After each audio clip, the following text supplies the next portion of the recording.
The Hamish and Andy Show podcast. Powered by Amy. Lucky you're with Amy. 3, 2, 1. I had to teach my students about maths today, but I should have taught them about... School excursions, or taking them on one. I've been at the backpackers hostel all day, doing nothing, but I haven't had a chance to think about... School excursions. Well, everyone's agreed that it's pens down at 3 o'clock. And Hamish and Andy have declared the only topic to be discussed is... School excursions. It's Hamish and Andy's happy hour. Good afternoon, everyone. Hamish and Andy with you for the happy hour. One topic per day on this show, Ham. Today the topic is school excursion. Where was your best one, Ando? Well, the best one versus the funniest thing that happened on a school excursion is always a tough debate. The best one was definitely for when we went down to the coast of Victoria. And Geography? It was geography. Mr. Yeah. Foster saw a rare purple plant called the Herbaceous Borrelius or something. Oh, well done. And Phillips was doing that funny joke where you run up and you jump up, pretending to jump on something, and then you split your legs right at the last minute. He went up to the rarest plant in the whole thing, went up, Duncan Cable gave him a slight nudge in midair, and he came down and squashed the purple plant into the dune. Great fun. He had to go straight back to the bus. Wasn't allowed to have a swim later on. Oh, no. Yes. And didn't get to see if any more cool plants were discovered that afternoon. And one topic a day is what we do on the show. Today it is school excursions. Everyone writing at hamishandandy.com/topics. That's your only way into this show. Yeah. It is the people's show. Noah Kerridge has an issue with if we will get through every topic in the world. We'll be fine. Just doing one a day. You concentrate on your things. Well, concentrate on Noah's ours. brought up the fact that you've got 6.5 billion people. That's already one topic per person, because everyone is a topic. Then he points out, though, that then there's all the stuff in their houses. He says, in mine, I have over 550 different things. Jeez, yeah, right. So I think we owe it to Noah, since he's done us the solid of giving us the inventory of his house. The item count. Look, no, we're going to have a crack. Yeah. And we couldn't do it if we didn't do school excursions. I feel like we've already slightly covered off Aunt Phillips and the Magnificent Borrelius. So there's two topics we've sort of sneakily got away at the top. And we're going to cover off what we believe to be one of the worst school excursions. One of the teachers is on board to tell us about it. Came today, of all the topics in the world, school excursions has been selected by the supercomputer with a robotic arm that takes them out of a giant hat. Just some amazing school excursions and stories of school trips that are coming in. Happy Chappy, well, he's written in under a pseudonym because he doesn't want this to be traced back to him. He's prepared to spill the beans from a teacher's perspective. Good. Has asked for a fake name. We have obliged. He will forevermore be known as Hank. Hank was a teacher, and him and his student teacher organised what they thought would be a wonderful trip to an airport. To explain it fully, he joins us now. Hank, how are you? Hello, boys. Good. Good to hear. Hank, take us through first of all, let's start with what your intentions were. I like your intentions here. What year level are we talking first? We're talking about year 5, so they were like 10 years old, 9, 10 years old. And the idea was that we wanted to kind of engage them and get them excited about the unit for the term. So the idea was we pretended we were going to take them on a trip overseas. Okay, pretend. It's a little classic overpromise there. Now, was it a surprise, or was there a bit of build-up? It was. We actually we took the time to ring every single parent. We didn't send out a letter. We rang them personally.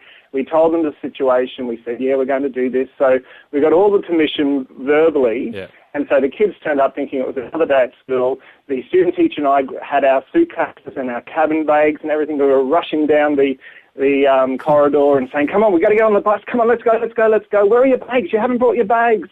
And they were all wondering what's happening. We didn't let them question too much. We just got them on the bus.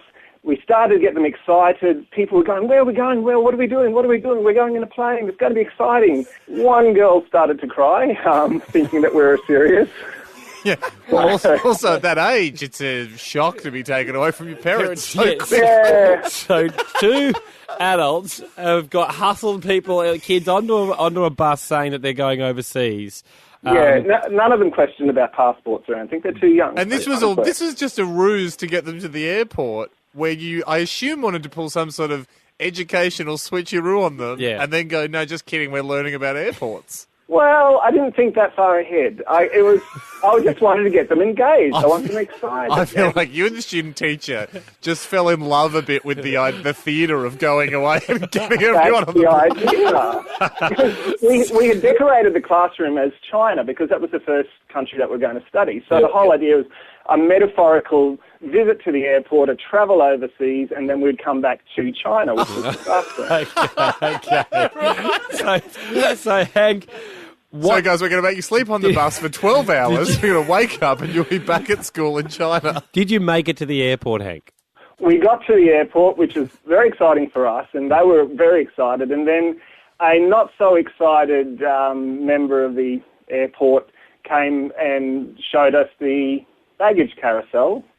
And we walked behind the area, so, I thought that was exciting. But you could see the face of the kids as it just... The enthusiasm started to drop as they realised that... This is not China.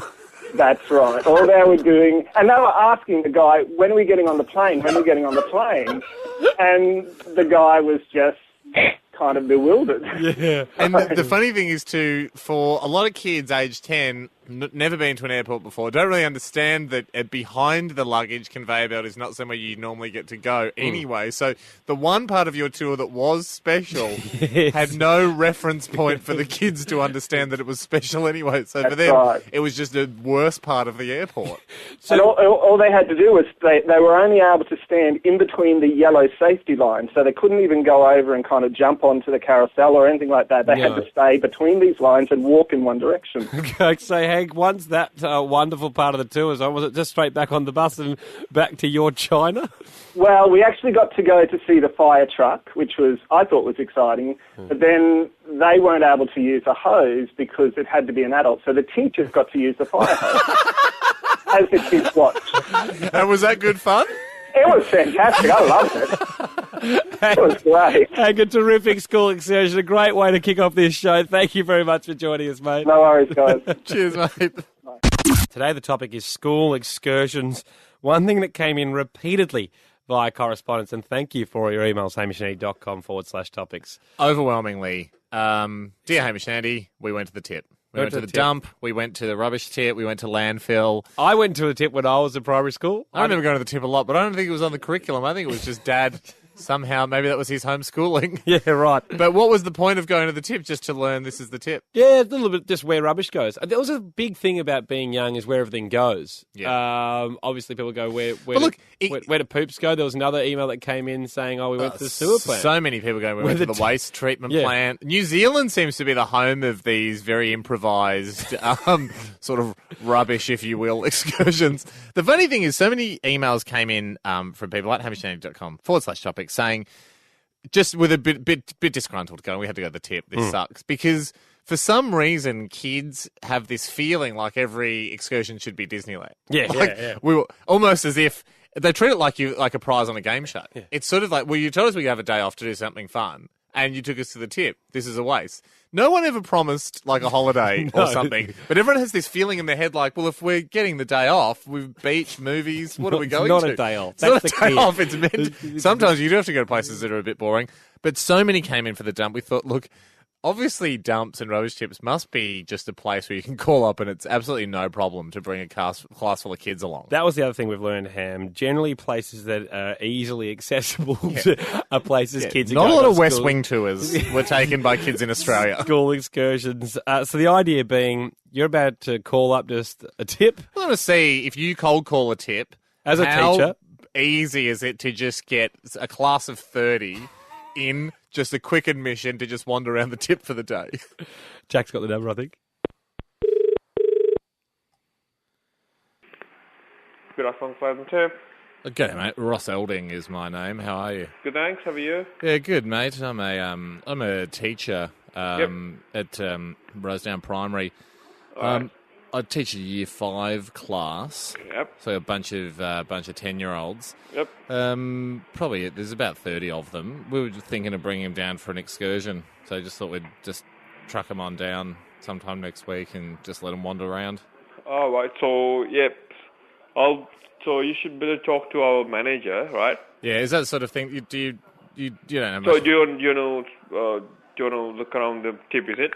Yeah, just dump Alright, them yeah. out. That's yeah. all right. Yeah. So I'll give our man his number. Oh, we don't even have to do it. That like you just tell us what day is convenient for you. I'll drop them off, let them walk around for 2 hours. I'll just come back and grab them because it's just a standard. Just tip the kids off at the tip. Just speak to the manager because normally it's not a big problem. No, so with people coming in see the tape. Sure, people do it all the time. That's why I thought. I can't tell. Can't really think of what to do with them, so we just thought we'd just chuck them at the tip. Yep. Yeah, it should be all right then. Yeah, great. Oh, thanks, mate. Yep, nice. Yeah, appreciate it. All right, well, you'll hear from me, and if I don't talk to you before then, I'll just rock up on the day. Yep, no worries. They'll have a prima each, so don't worry about that. And I'll just tell them to, we'll do a rough head count. Yep, no worries. And obviously, so you can just check the prima on the ground. Yep, nice, cool. This is the tip. All right. I knew that'd be easy. Yeah. Thanks, mate. No worries. Cheers, mate. Bye-bye. All right, bye. It's bloody daycare. It's almost daycare. Piece of cake. Yeah, that's not a problem. Well, of course it is. And What every kid in the excursion? world seems to just go to the tip. Today, the topic of the show is school excursions. Yeah. Many, many people have emailed in, whether they be a teacher or they be a student, saying teachers seem to get up to more mischief on excursion days than ever before. Feel like a lot of school excursions are organised by teachers. Had a happy lassie, Shelley, right in, just quickly going, we were made to go down to Safeway for the school excursion. And you just know the teacher probably needed something. Yeah, That's what I'd be doing. All right, kids, we're actually going to go to the roof carrier store because go to ski. see if they've got a particular model in.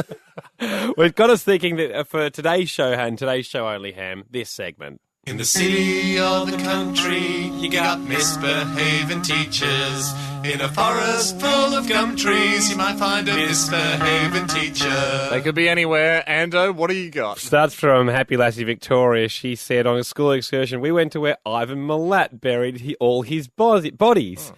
For some reason, the male staff members snuck out to the camp in the middle of the night, started screaming and using their phones to play chainsaw sound effects.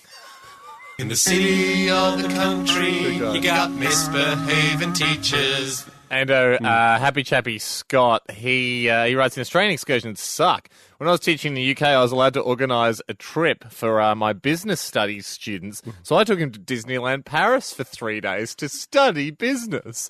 So it was awesome.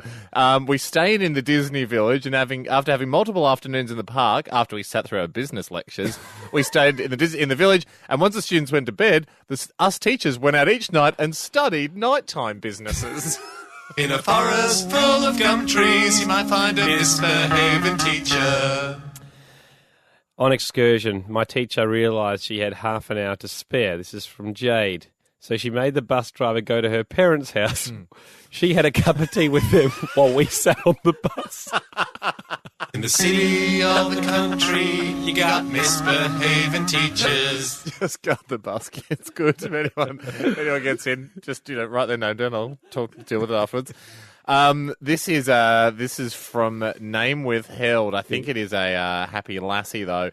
Every year, there's a group of students who go to Fraser Island for a week to study various things. There's a monopoly on what teachers go because you have to teach a subject that's relevant to the trip. Anyway, 1 year, this particular lady got a call up. Couldn't believe it. She's got nothing to do with the subject. Got a breakfast buffet for lunch and dinner. Weather's perfect. Spent the whole time lying in the sun and swimming, working out of tan. Couldn't help but feel content and relaxed. The only issue she had was often students would ruin my experience with comments like, "What are you even doing here?" to which I would reply, "Working."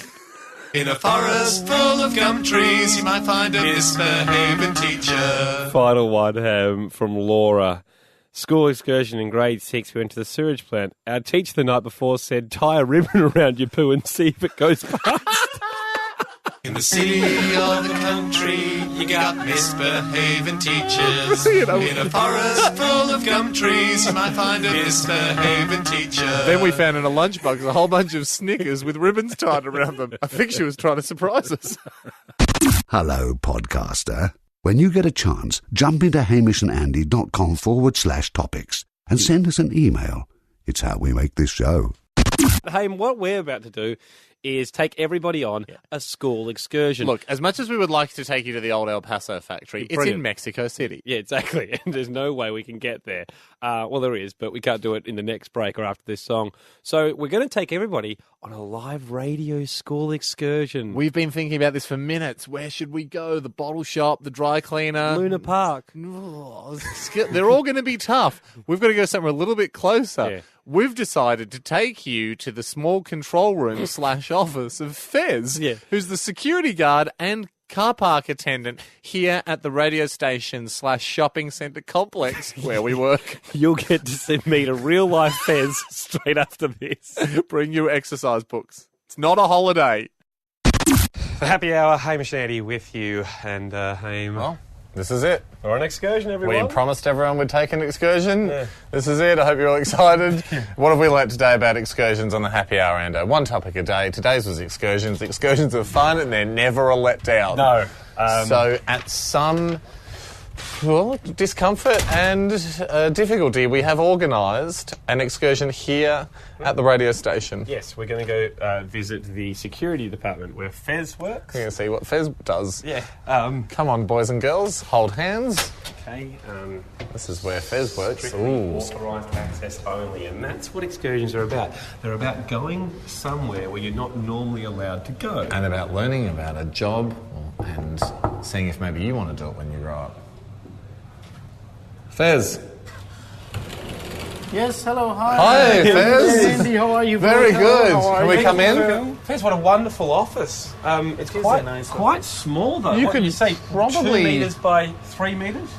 Yeah, I think so. That's usually the size of control rooms in every building. If you were to host a cocktail function in here, you probably could only get about 5 men in here comfortably. 5 men and 1 female, Sounds like you've tested that. How long have you been in here for? In this building for 5-6 years. What time did you get in today? 11:30. That's pretty good. Yeah. And So what are the it's key not bad. aspects of your office, do you reckon, that are important to people? Now, day-to-day routine. Massive air conditioning unit for an office that's so small. Pretty cold in here. The reason is we have to have this air condition to keep the machines alive. Yeah. And we need to have a certain temperature. Because you can watch people on your screens here. We can. And Do you ever see, you've got the car park video here. Do you ever see a car go out and then another one just drive out after it? Sneak underneath. We have seen a person looks like you, I think. I don't know about that. We have seen some people doing that. Have you identified the person who's in the front car that goes under the boom gate while the other person goes in behind? Yes, we definitely can identify. Yeah, yes, right. Oh, right. Didn't know you had all that technology. Who's normally in the front car when the second person that looks like Hamish is trying to dodge the There payment is on the boom a gate? black BMW that usually is the right. front or back. Warning. That's And the person definitely looks like you, and I thought I will come and have a chat with you about that. But yeah, definitely. We're not here. We're here on a school excursion. If you just tuned in, you're listening to a live excursion, school excursion of Fez's security manager. And this is controlled office. with all the lighting system of the whole building. Very good. That's a little touchpad in the side of the So wall you can there. turn on or turn off certain I'm looking lights. at a box of keys. We do right? have a box There's of plenty of keys, keys yes. in there. What do all the keys do? Now, the keys are connected with all the shops and all the doors. You've got a that key is to in the every building. shop. Yes. Have you got a key to And the we do have a master key donut as well shop? that is usually used by the security staff. And do you lock up the box of keys with another key? I do. There is. Right. And then what box do you put that key in? I definitely take it down in the safe. We have a safe in one more security room, and we And what's the Do we have a combination? panic room here? we don't have a panic room. Could this be the as panic yet. room?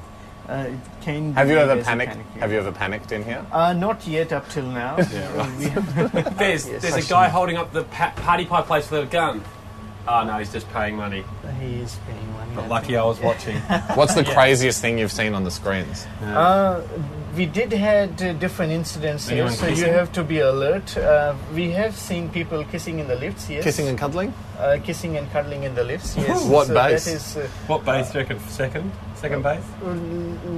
stage 1 or stage 2. They didn't go to the last stage. Fantastic. All right, Fez, thank you very much. Thank you. That was a great excursion. Thank you. Thanks, Fez. Thank you. It was nice to see you. Thank you. cheers. Have a nice Thanks, day. Fez. Bye. School excursions is the only topic that we're tackling today. Yeah. And we've talked to a lot of teachers. We've actually been focusing quite heavily on the teacher side of things for the show because, look, they do hold all the power. Yeah. And whether or not you just are looking for a day off as a teacher and you're dropping them at the tip, or you've got an errand to run, or you personally want to go on a holiday, there's a lot of motives for taking school excursions. But one thing I think you can safely say is often for the benefit of the students is the old trip to the zoo. Yes. And this particular story, it comes from Happy Lassie Tush.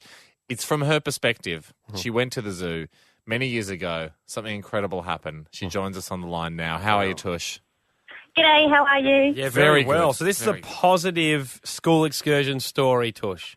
Oh, very much so. Because we have had a lot of negative. It'd be nice to finish the show with, giving some ups to some school excursions. Oh, yeah, well, it was like National Geographic. It was amazing. What happened? Walk us through your walk with nature's giants. So it was a Year 11 biology excursion, and we'd done the go and be with people that told you stuff, the educational units and all of that, which was blah, blah. But then we So got some to lectures. So learning. So Yes. it's the old go and be Yeah. with not learned people. Yep. And then we got to go off in our own little groups for a certain period of time, and we just happened to be wandering past the elephant enclosure, which was fairly open viewing. I don't know if it's still like that, but it was open viewing, and you could see the elephants. And as we walked up, there was sort of a crowd gathering, and we were like, oh, yeah, what's going on? Because two elephants very close together, and it looked like one elephant had 5 feet. I don't know if they're called feet or hooves or whatever you call them. You're the biology student.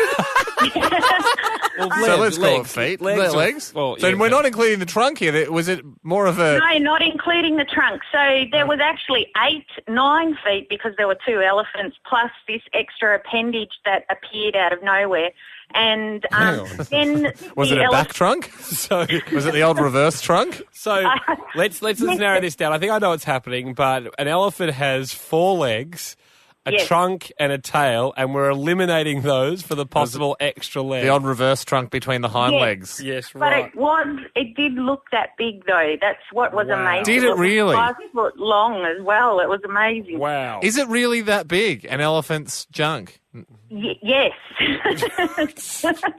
It is as long as that.